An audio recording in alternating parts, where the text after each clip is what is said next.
Olá, seja muito bem-vinda aqui ao canal de O Tempo no YouTube. Eu sou Letícia Fontes, editora adjunta de política, e hoje o nosso convidado aqui do Café com Política é o presidente do partido Missão, Renan Santos. Obrigada por estar aqui com a gente hoje.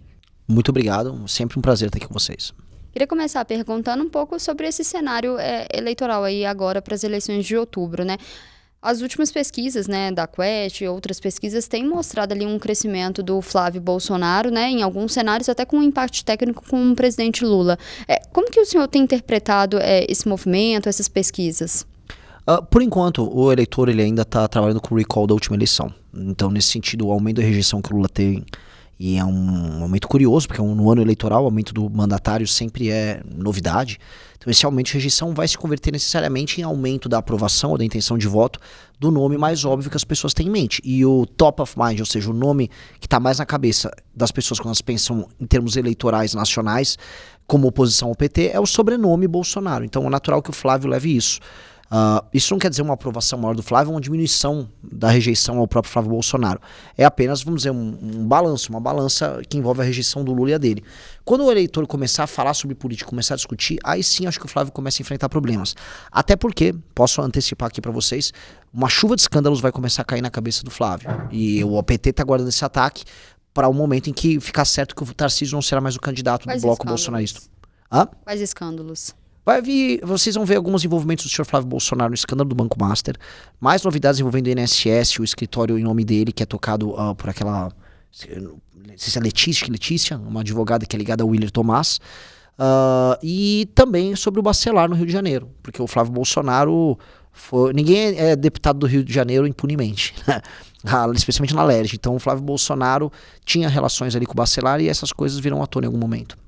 Falando ainda sobre esse crescimento, pelo menos nesse retrato de agora, né, dessas pesquisas, esse crescimento, na avaliação do senhor, fortalece ali o campo da direita ou pode desidratar outras candidaturas aí desse mesmo espectro ideológico? Olha, assim, se você construir a ideia de que o Flávio Bolsonaro vai ser um concentrador do voto de direita bolsonarista, quem ficar abaixo do guarda-chuva bolsonarista não vai conseguir crescer. Ou seja, se você ficar tentando se validar como alguém que precisa da aprovação dos Bolsonaro, o Flávio te desidrata. Se você não depende disso, aí abre-se um campo.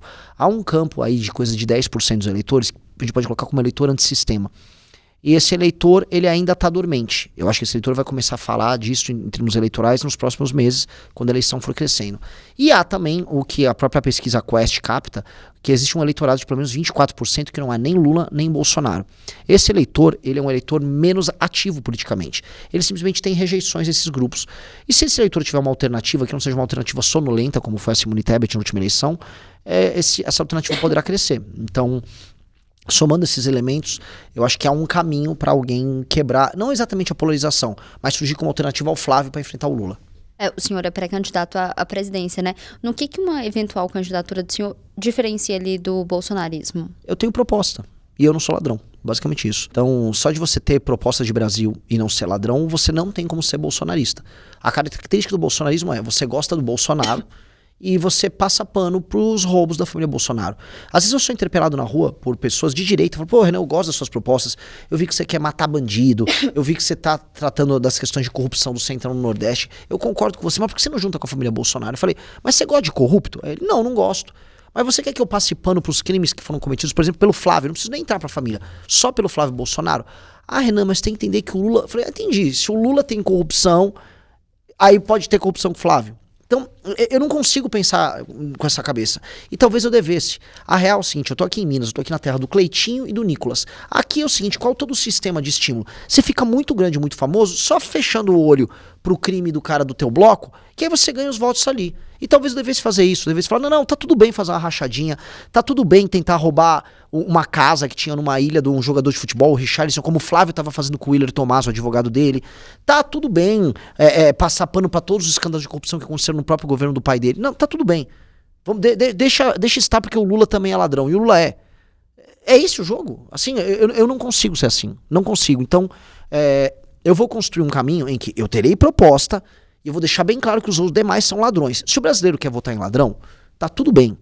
Fique claro, ó, você vai votar no Lula, o Lula tem toda aquela lista de escândalo de corrupção. Quer votar nos Bolsonaro, no Flávio, pode votar. Mas vote sabendo o que você está fazendo, porque você teve a opção de votar em alguém que tem proposta e que é honesto. E quais seriam essas propostas, as principais, assim, do senhor? Primeira, enfrentamento muito claro e direto ao crime organizado, destruição do crime organizado, colocar o Brasil em estado de defesa, colocar as forças armadas nas áreas ocupadas pelo Comando Vermelho e pelo PCC e pelo bonde dos malucos, como tem lá no Nordeste. Segundo, mudança nas leis penais e leis de processo penal para a gente não ter os bandidos reincidentes que cometem uma série de crimes e voltam pra rua. Teve agora aquele caso horrendo de um estupro de uma menina, de um cara que já tinha estuprado a própria mãe e foi solto. Quem é que comete 5 crimes? Desses 5, 3 são de, vamos dizer, crime de natureza sexual e ele volta pra rua todas essas vezes. Isso é bizarro, a nossa legislação tem que ser alterada. Do ponto de vista econômico, uma reforma fiscal gigantesca, que acabe com a crise fiscal que está vindo. Essa é a razão, inclusive, pelo qual o Haddad aumenta imposto, porque não dá para suprir as contas públicas que estão basicamente malucas hoje. Com isso, abre espaço fiscal para investimento e aí a gente vai investir basicamente em infraestrutura, energia, para ter estrada por todo o Brasil, ferrovia por todo o Brasil, porto por todo o Brasil e energia mais barata para todo mundo. Com base nisso, a gente tem condições de crescer e produzir e diminuir os juros. E com tudo isso a gente consegue crescer economicamente.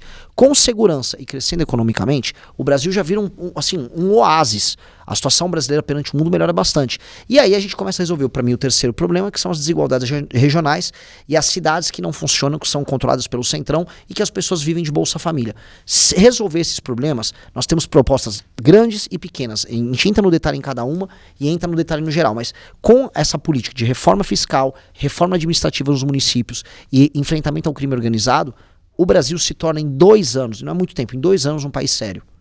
Aí a gente pode entrar nas coisas mais profundas. Pô, como é que a gente desfaveliza o Brasil?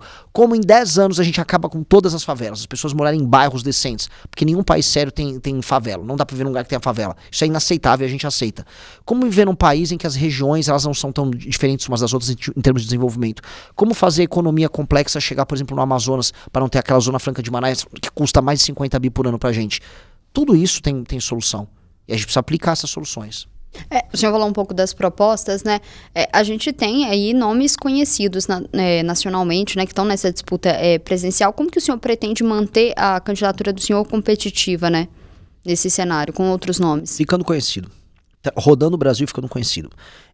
Tem uma coisa que é mais do que os nomes deles serem grandes. Tem uma diferença de dinheiro. Para quem está nos ouvindo e nos assistindo, o Flávio Bolsonaro saiu uma notícia agora que o partido dele vai colocar 300 milhões na campanha dele. O Lula vai ser pelo menos 400 milhões. Isso fora o que é por fora, né? Quando a gente começa a olhar, eu não tenho nem 300 mil para fazer campanha. Eu tô rodando na minha pré-campanha de carro. Eu rodei o Nordeste de carro, mas o que aconteceu? Como eu rodei de carro, eu tava ao vivo, fiz lives em todo o Brasil. Eu fui parando nas pequenas cidades.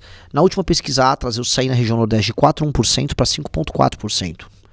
Logo, se eu continuar nessa lógica de visitar as cidades, de falar as propostas para as pessoas e não me preocupar ficar brigando com os candidatos ou ficar falando que eu sou de direita e o outro é de esquerda, que é meio bobo isso, eu creio que eu vou crescer abaixo do radar e gastando muito menos dinheiro que os demais.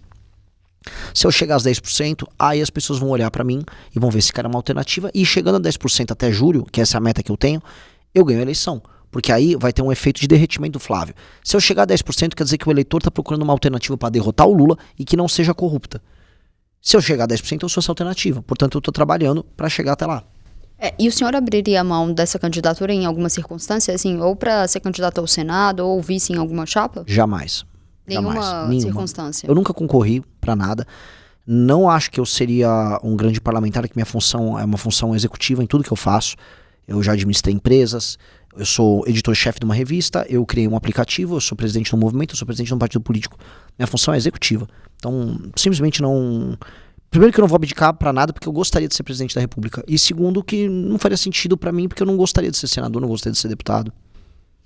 Falando um pouco ainda, voltando sobre a questão ali do bolsonarismo, a gente tem visto algumas críticas, né, alfinetadas públicas entre o deputado federal Nicolas Ferreira e Eduardo Bolsonaro. Como que o senhor tem visto esses embates aí dentro do campo político conservador?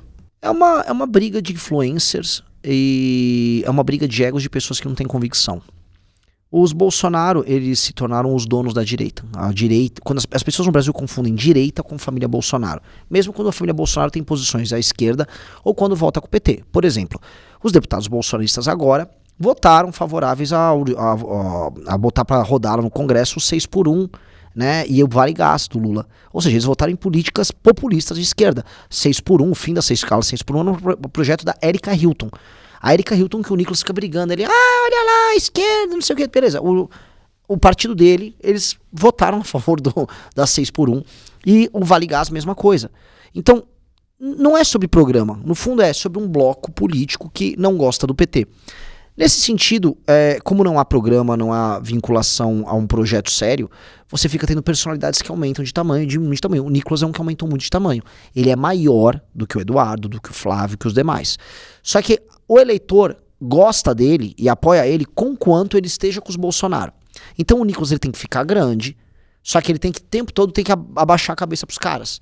Então ele abaixa a cabeça a qualquer momento, ele sempre briga, e o Nicolas nunca briga de frente. Você nunca vê o Nicolas tendo aquela briga de homem, do tipo, eu discordo da família Bolsonaro por isso, isso, isso e aquilo. Nunca é. É sempre, eu tô com eles, mas veja só. Qual é, cara? Vira homem. O Nicolas nunca discordou dos Bolsonaro quando os Bolsonaro acabaram com a Operação Lava Jato. Quando os Bolsonaro estavam votando a PEC da blindagem, ele nunca foi lá, olha, vou fazer um vídeo no fundo preto contra... Nunca. Sempre abaixou a cabeça para todos os crimes. Quando tinha pastor fazendo negócio com barra de ouro dentro do Ministério da Educação do governo Bolsonaro, o Nicolas estava quieto. Então ele nunca discordou frontalmente. O jogo do Nicolas é fingir que é amigo dos Bolsonaro enquanto ele se constrói. Ele é falso. Os Bolsonaro perceberam isso e estão apontando, fica na tua. Você cresceu puxando o nosso saco, então fica aí na tua. E aí eles ficam brigando, o Nicolas atua de maneira dissimulada, joga nos bastidores, tenta ferrar eles de canto. Esses atritos na avaliação do senhor é mais uma disputa, então, por liderança? Apenas isso, e ego e liderança. E não é uma disputa sobre programa ou sobre valores. Então, se fosse sobre valores, eles já estavam rompidos. Essa é a pergunta que eu deixo. Se fosse sobre valores, já estavam rompidos há muito tempo. É sobre espaço, liderança, poder, dinheiro. Recentemente, o governador aqui de Minas Gerais, Romeu Zema, que também é pré-candidato à presidência, disse que ele é o único pré-candidato ali, com coragem para poder criticar o Supremo Tribunal Federal. Como que o senhor recebeu essa declaração? Eu dou risada. Eu vi esse vídeo, o Zema é uma comédia nessa parte. Ele podia falar da parte completa dessa história que envolve a STF e Banco Master, que ele estava entrando no contexto do Banco Master. Como, por exemplo, o fato do pai do Daniel Vorcaro, o Henrique Vorcaro, ter doado para o Partido Novo nas eleições de 2022, né? Ele não, esses detalhes, não sei se ele teve coragem de falar isso. Eu já venho falando desse tema há mais tempo do que ele. Sou o único pré-candidato que botou o dedo na ferida e convocou manifestações, fui à frente do Banco Master, falo dos ministros do Supremo envolvidos e falo de todos os lados. Eu tô curioso para ver o Zema também bater na parte da direita que entrou no escândalo do Banco Master. Eu gostaria de ver ele falar, por exemplo, da turma da Lagoinha, aqui, de Belo Horizonte, do senhor André Valadão, que está envolvido até a tampa nisso. Eu queria ver ele falar de todos os aspectos, todos os elementos à direita do Banco Master. Por exemplo, sobre a decisão do João Roma, em 2022, que era um funcionário do governo Bolsonaro, que emitiu o decreto, uma MP, foi um MP ou um decreto, agora tem que levantar aqui, que permitiu, vamos dizer, o aumento daquelas operações de crédito, que foi uma medida populista do Bolsonaro, que beneficiou o Credit Sexta, que basicamente era o produto base do Banco Master. O Credit Sexta, para quem está nos ouvindo, é uma fraude de descontos em contas de beneficiários de Bolsa Família, de gente que recebia, funcionários públicos que recebiam cartão de vale alimentação. E aí era uma malandragem, o Credit Sexta era a base da primeira fraude do Vorcaro do Banco Master. A empresa do Zema, o Zema Crédito, lá, o grupo Zema de Crédito, também recebeu. Não tô falando que ele fazia fraude. Agora, ele não vai comentar que, foi no governo do Bolsonaro que boa parte da mamata do Vorcaro rolou? Por que o Zema ele faz aquela coragem seletiva? Que é o que eu critico também na esquerda. A esquerda fica apontando os crimes, no caso do Banco Master, só os que envolvem a parte da direita. Por que a gente não fala que teve crime envolvendo todo mundo? Que o Ciro Nogueira, que estava no governo Bolsonaro, ele era o principal lobista do Daniel Vorcaro. Que ou a esquerda lembrar que o Lewandowski recebia dinheiro do Daniel Vorcaro, que o Guido Mantega tinha um contrato mensal de R$1 milhão com o Banco Master. Aí fica todo mundo assim surdo quando o problema é com eles próprios. Então, na boa, o Zema é só mais um cara seletivo. Eu respeitaria e a defenderia publicamente o Zema se ele estivesse batendo em todo mundo nessa história. Seja ecumênico, bata da esquerda à direita. Agora, só bater ali no STF, porque os Bolsonaro gostam de bater no STF, aí desculpa, não caio nessa. Falando sobre essa situação aí do Banco Master, como que o senhor avalia toda essa situação envolvendo o Banco Master, né, que tem sido associado aí a diferentes agentes políticos, né? O que esse caso, na avaliação do senhor, revela aí da relação entre o sistema financeiro e a política aí no Brasil? É exatamente isso, e é um escândalo mais ecumênico que a gente já teve, né? Tem Centrão, tem STF, tem deputado, tem senador, tem governadores, tem esquerda, tem direita, tem todo mundo. Tem influencer fitness, né? Essa é uma das partes mais engraçadas. Tem festas, vamos dizer, em Trancoso, né? O famoso Cine Trancoso, que eram as festas sexuais aí do Daniel Vorcaro. E participação de gente da mídia, gente famosa, modelos internacionais. Esse escândalo é o escândalo mais bizarro que a gente já viu em muito tempo. E, naturalmente, há uma força, dado que ele atinge a todos, bem grande para que ele simplesmente desapareça. Então estão tentando transformar o Dias Toffoli numa espécie de bode expiatório do tipo, só some um pouco o Dias Toffoli aí, não mexe mais com ele e pronto, não se fala mais nisso. Que é o que o Centrão quer, a direita quer, o PT quer, todo mundo quer. E o Vorcaro ficando solto nesse escândalo. O jogo leva pro Vorcaro ficar solto. Até porque se ele delata, ele derruba todo mundo. Então é um escândalo bizarro. E o Brasil não fazer nada diante desse escândalo é sintoma de que o Brasil institucionalmente está morto. Mas essa atuação aí do STF, né, do Dias Toffoli, que tem sido bastante criticado, como que o senhor vê? Qual que seria ali a solução ali para o Supremo Tribunal Federal, um código de ética? Óbvio. A começar com os escritórios de advocacia pertencentes aos familiares dos ministros do Supremo sendo ou encerrando suas atividades ou simplesmente não podendo ter esse caso bizarro que é basicamente escritórios ligados a familiares deles atuarem junto à Suprema Corte. Isso não existe. Isso você vai tentar explicar. Eu tive nos Estados Unidos agora, eu tentei explicar isso para jornalistas dos Estados Unidos, eles falaram assim, não, isso é piada. Eu falei, não é piada, é o Brasil. Está, o seu país é uma piada. Eu falei, olha, ele está uma piada. Está uma grande piada. Isso é uma das primeiras coisas a se fazer. Os ganhos que eles têm. Outra coisa, o próprio ego dos ministros do Supremo.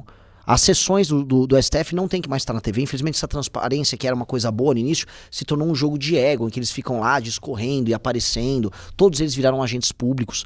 A gente tem que acabar também com as decisões monocráticas, em que eles, na prática, exercem seus votos pessoais e colocam suas posições pessoais ali. É muito poder na mão de um ministro só. A gente tem que impedir que eles tenham esse poder que eles têm sobre os parlamentares, portanto tem que haver uma corte que julgue os parlamentares à parte do STF, com magistrados vindos de todo o Brasil, que fiquem ali 2, 3 anos, tem que ter mandato em um período mais curto para os ministros do STF no Brasil. Infelizmente isso precisa ser feito, porque da maneira como tá, virou uma espécie de um reinado desses caras. A gente falou sobre o escândalo aí do Banco Master, mas teve um outro escândalo aí que foi o escândalo aí do INSS. Há críticas, né, sobre possíveis tentativas aí de blindagem da CPMI, do INSS. Como que o senhor enxerga essa condução da comissão e o papel também dos partidos, né, nesse processo? Agora virou um tiroteio, né? Há algumas pessoas sérias conduzindo isso, a ponto de objetivamente você já ter tido gente do governo federal pega nessa história. A oposição está tendo um controle um pouco maior sobre essa CPMI, então ela não foi blindada como devia pelo governo, e eu acho que essa porradaria que rolou agora, por conta da quebra do sigilo bancário do Lulinha, ela dá o tom do governo percebendo que, ok, o escândalo começou a chegar ali na muralha do castelo, né? Tá pegando basicamente o filho do presidente. Isso sabendo que tem ministro que está envolvido em delação, que o próprio irmão do presidente Lula também fazia parte dessas ONGs que repassavam dinheiro roubado. Então, acho que é um momento importante para a oposição. Acho que institucionalmente falando, esse escândalo ele é um pouquinho menos, vamos dizer, abrangente do que o Banco Master, no sentido de que elementos da direita não estão tão presentes quanto elementos da esquerda, mas para o governo vai ser um desastre. E eu acho que eles vão para uma tentativa de operação abafa desesperada agora que o ano começou após o carnaval, porque agora, essa semana, eles viram o tamanho do problema. Mas na avaliação do senhor, tem ali uma seletividade na apuração desses escândalos, né, conforme ali o alinhamento político dos envolvidos? Eu não vejo. Eu vi convocações sendo feitas, por exemplo, o pessoal da Lagoinha, mais à direita. Tentaram convocar o Zema, eu não vi motivos para o Zema ser convocado. Porque por mais que a empresa dele venda crédito consignado, e a gente pode discutir se é correto ou não esse modelo de crédito consignado em cima de Bolsa Família, né? Mas não parece que ele tinha envolvimento nisso.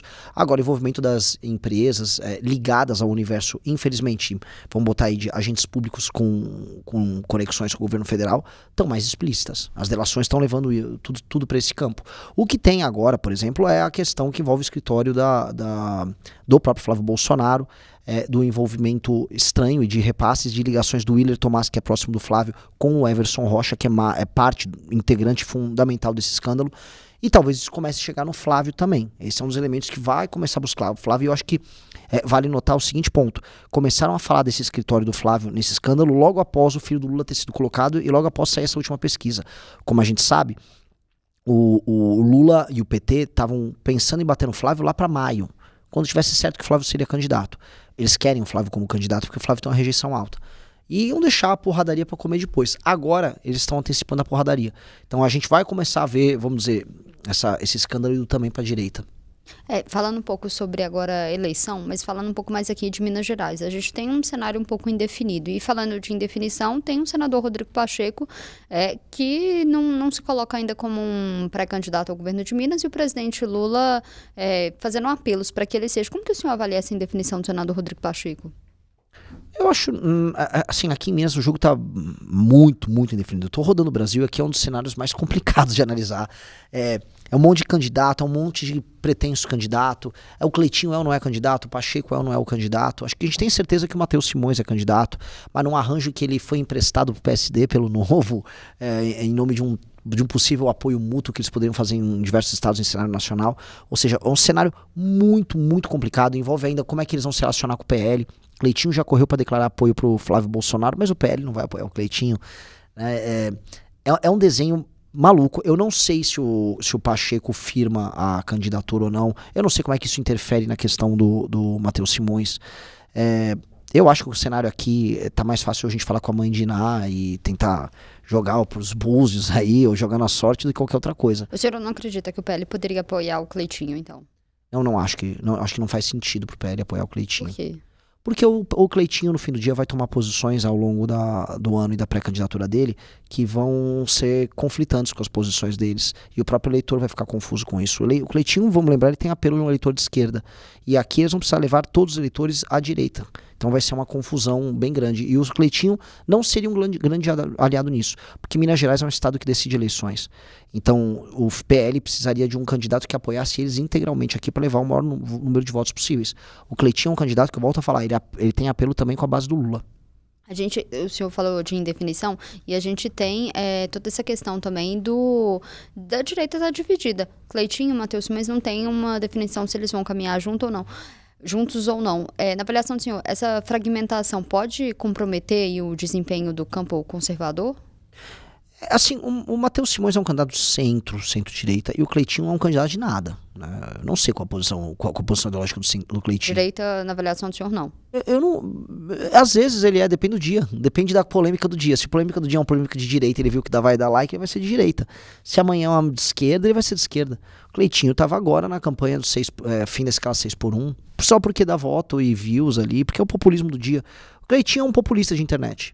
Então, às vezes a gente confunde um populista de internet com direita só por confusão. Eu não vejo ele. O Cleitinho é um candidato, ele é um Macunaíma. Ele é um candidato que vai ficar voando aí, ó, de acordo com as oportunidades. E eu não creio que isso é um racha na direita. É só um racha, talvez, na internet.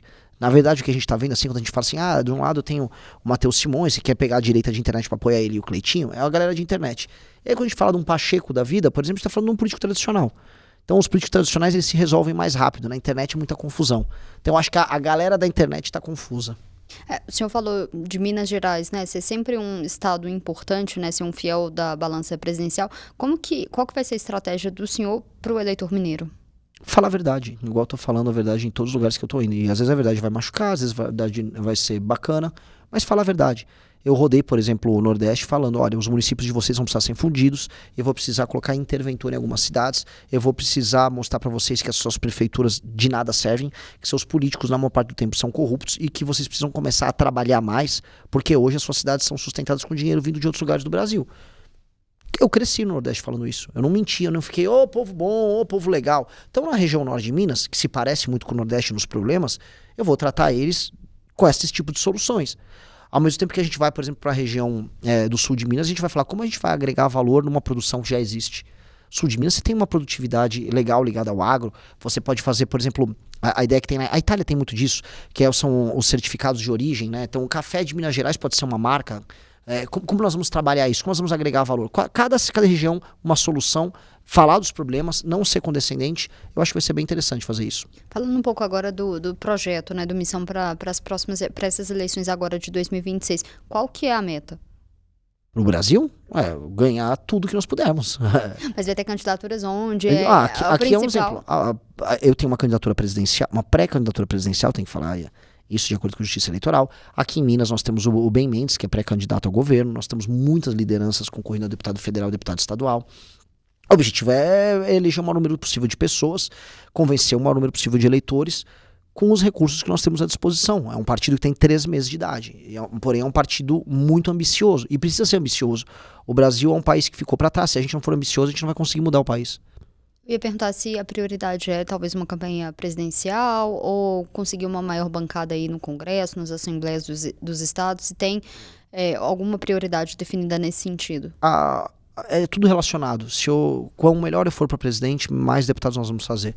Então, é o mesmo projeto. Se fosse um projeto de um partido centrão, daria assim, não vamos focar para presidente, vamos focar em fazer bancada, e aí a bancada apoia um candidato. Mas não, nós temos nosso próprio livro de propostas, nós temos nossas ideias, nós somos muito fechados nas nossas ideias. Logo, ter um candidato a presidente que defenda essas ideias é muito bom para os deputados. Ajuda as pessoas a entenderem que dá para ver o Brasil com essa proposta para segurança, essa proposta de educação, essa proposta para saúde. E as pessoas olharem, ok, se eu quero isso, eu vou votar nesses caras. Então, eu sei que para uma parte dos partidos isso é uma dicotomia, ou seja, ter um candidato a presidente atrapalha o projeto de eleger deputado. Para nós é o contrário. Como nós somos um partido de verdade, ter um candidato a presidente ajuda a fazer deputado. O senhor falou do nome do Ben Mendes para ser pré-candidato ao governo de Minas. Vai ser uma candidatura ou tem chance ali de abrir mão dele ser candidato só a deputado, estadual ou federal? O Ben Mendes veio conversar conosco, e ele veio conversar conosco para ser candidato a governador. E eu falei, ambicioso, né? Foi inclusive meu primeiro contato com ele.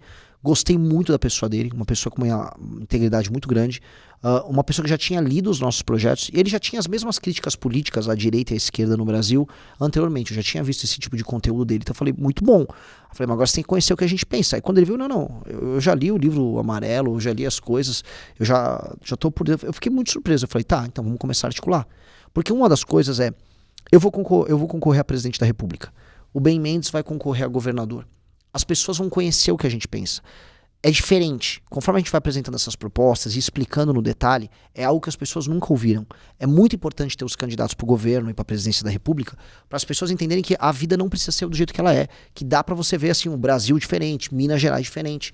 E isso é central. Então, a gente não vai negociar nosso espaço de candidatura para alguém que não vai falar o que a gente pensa. Simplesmente não tem sentido pra gente. Então, é importante ter aí uma candidatura ao governo aqui. Muito, porque nós representamos não apenas, vamos dizer, uma legenda, um partido. O partido tem uns 30 e tantos, não significa nada.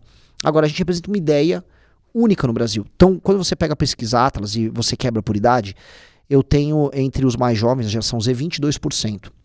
Quando você pega homens da geração Z, isso aí vai para quase 34%. Ou seja, dos jovens ali de 16 a 25 anos de idade, nós somos, entre os meninos, praticamente 1/3 do Brasil. Entre meninos e meninas, nós somos aí um pouco mais do que 1/5 do Brasil já, com um cara que não é tão conhecido ainda. O que eu quero dizer com isso? Claramente, a gente está representando uma nova forma de pensar a política. Se isso não estiver presente nos debates, para que eu montei um partido? Eu vou frustrar essas pessoas, então eu preciso estar presente nos debates, eu preciso ter os candidatos, e esses candidatos têm que vir da base. Eu não vou chamar um politicão já pronto, não vamos fazer esse cálculo. Se a gente acredita nas nossas ideias, a gente tem que botar pessoas para defender as nossas ideias. Então tem que ter candidato. Já caminhando para o final, eu ia perguntar justamente sobre isso de nomes e qual o projeto em Minas em relação à Assembleia, à Câmara Federal, né? Se já tem nomes considerados apostas prioritárias do partido. Temos muitos nomes. A gente vai vir com chapas completas para Minas Gerais, e o objetivo é justamente a gente ter esta forma de, assim, Minas Gerais, desculpa, assim, eu não quero falar mal de um estado, minha avó veio de Minas Gerais, é um estado que eu amo. Minas Gerais está muito mal representada. Para onde eu olho, Minas Gerais está mal. Assim, vocês têm discussões que envolvam o Cleitinho, é assustador.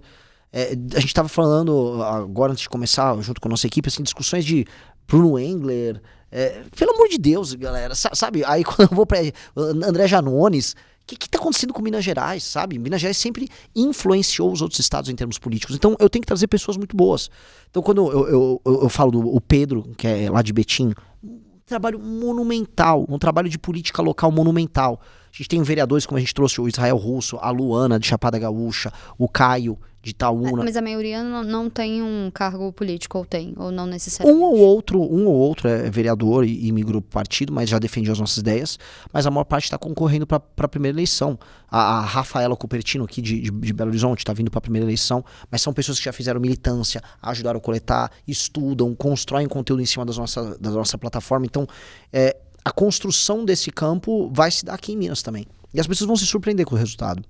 Queria agradecer a presença do senhor aqui hoje, sempre muito bem-vindo, voltar mais vezes. Maravilhoso, muito obrigado, sempre um prazer. A gente fica por aqui, mas você acompanha esses e outros conteúdos aqui no canal de O Tempo, no YouTube e também no portal otempo.com.br. Até mais.